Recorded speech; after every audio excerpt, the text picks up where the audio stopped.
Local Linville resident David Martin and Penny Patch woke up Monday morning to find their Black Lives Matter sign, which once stood in front of their home, was stolen overnight. It was not the first time. This was the third Black Lives Matter sign that they had put out in front of their home. This time, Mr. Martin made it a little more difficult for the vandals to steal. The sign was anchored by flower pots full of cement and reinformed by aluminum rods. The sign broke while the vandals were moving it, and one of the cement flower pots was taken. Well, we first put up a sign, I think 4 years ago, a Black Lives Matter sign, and it's been removed three times now. I mean, we've gone through this every time, you know, trying to figure out what to do next. And it's 2016, I think we took down the sign and just had election lawn signs. For a little while? We might do that for a while also. And then put it back up? Yeah. We want to do what's best for them also, and the local people of color. So we're figuring it out. You know, when you put a sign out, it does expose yourself. So, you know, we're aware that we are exposed, and certainly hope it doesn't. And you know, stealing 3 signs is one thing. You know, hope it doesn't escalate past that. But these are difficult times. Anyone with information about the latest theft is asked to call the Linville Police at 802-626-1271.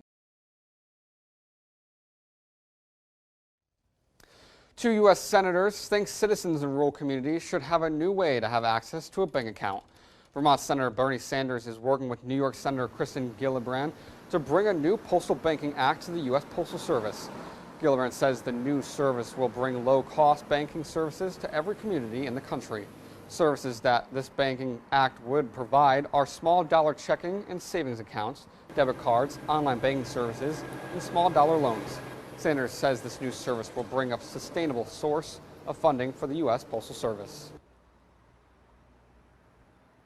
It is for low-income people, as Kirsten just said. It's for small businesses. It's for the minority community. It's for rural communities. It's maintaining universal mail service, because we're going to add $9 billion a year.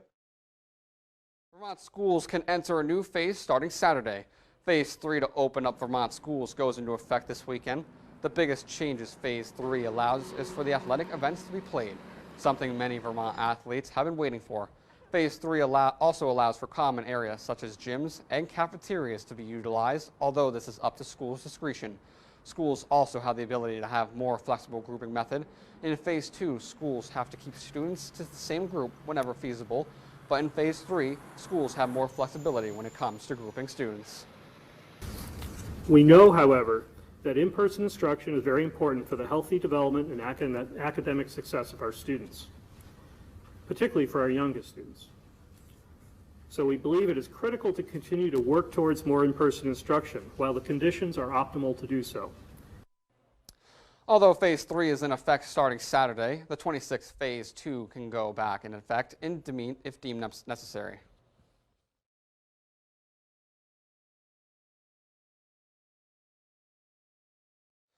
An old bridge in the Passumpsic Village is getting some new life brought to it. The Bridge Street Bridge was closed Thursday, getting repairs and paving work.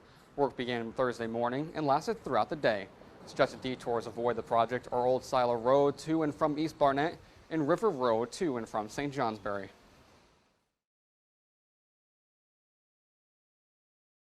Fifth graders at St. Johnsbury School went back to school Thursday morning after a presumed positive case came back false positive. It all began Sunday when St. Johnsbury school officials were notified of the case and closed the school for in-person learning on Monday while the Department of Health began contact tracing. Monday afternoon, St. Johnsbury school officials released the in-person learning will resume on Tuesday as contact tracing was able to trace the presumed case to the 5th grade. 5th graders were told to continue remote learning through the rest of the week. Then late Wednesday afternoon, school officials released that the case came back negative and 5th graders would resume in-person learning Thursday. We had so few close contacts in this situation because we're taking the guidelines from the health department and from the Agency of Education really seriously. We only have half our students on campus at one time, and that really limited the number of close contacts. Monday, St. Johnsbury school officials will meet with the health department to debrief on the false positive case. They will see if any changes need to be made to the school's COVID plan. The challenge of keeping schools during a pandemic has increased the need for substitute teachers. The Kingdom East School District is looking for substitute teachers all across its district. Kingdom East covers the towns of Burke, Concord, Linden, Lunenburg, Newark, Sheffield, Sutton, and Wheelock. Some district schools are getting creative if a teacher is out, as grades with multiple teachers will shift around to cover the absence. But pandemic conditions have shrunk the pool of available substitutes. Linden Town School, the largest in the district, usually has 7 or 8 regular subs. Now has maybe 1 or 2 substitute to call on. The issue isn't the number of people absent, it's the availability of people to substitute. And normally we have a pretty good substitute pool and with some gaps. And now during the pandemic, we just don't have those folks. People just don't want to substitute. If you are interested in being a substitute teacher for the school district, you can call the district office at 626-1904.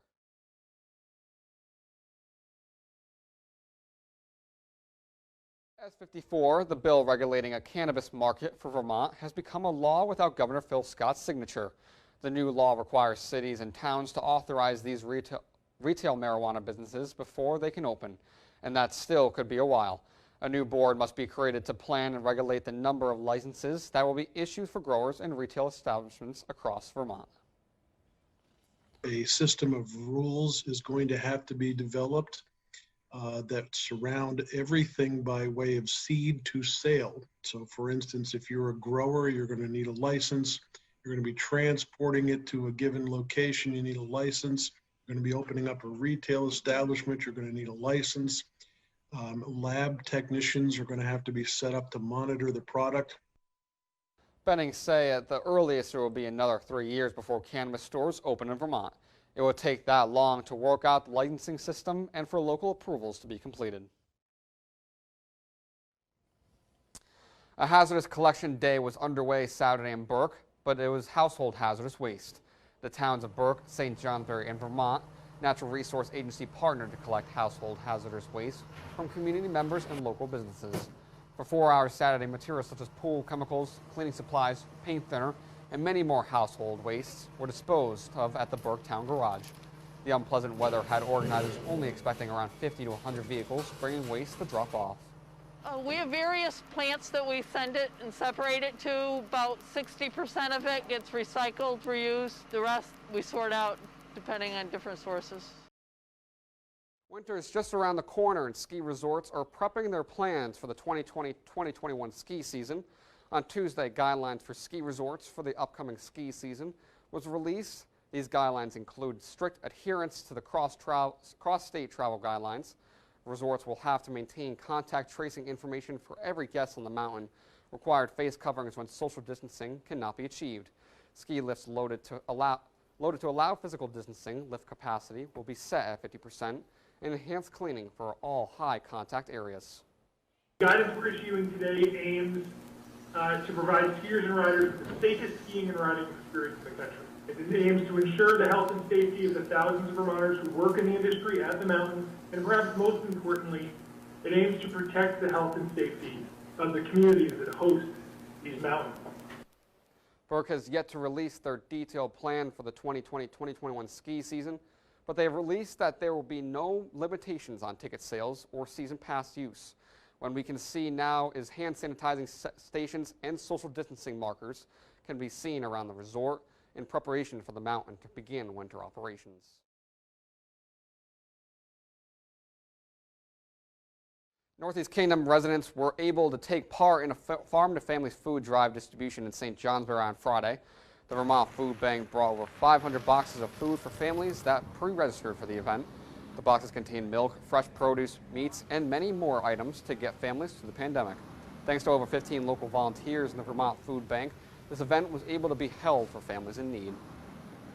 To help ensure that families are able to have the food that they need. I live in a building that's 55 and older. Not everybody drives. I just picked up for 7 different families. I right now am at the beginning of my battle with breast cancer. So getting this food and not having to go to the grocery store and just having that extra bit of food I don't have to spend my budget on is really important. It's important for all of us. The next local farm to families food drive moved on to Newport today with a 4-hour distribution event at the National Guard Armory.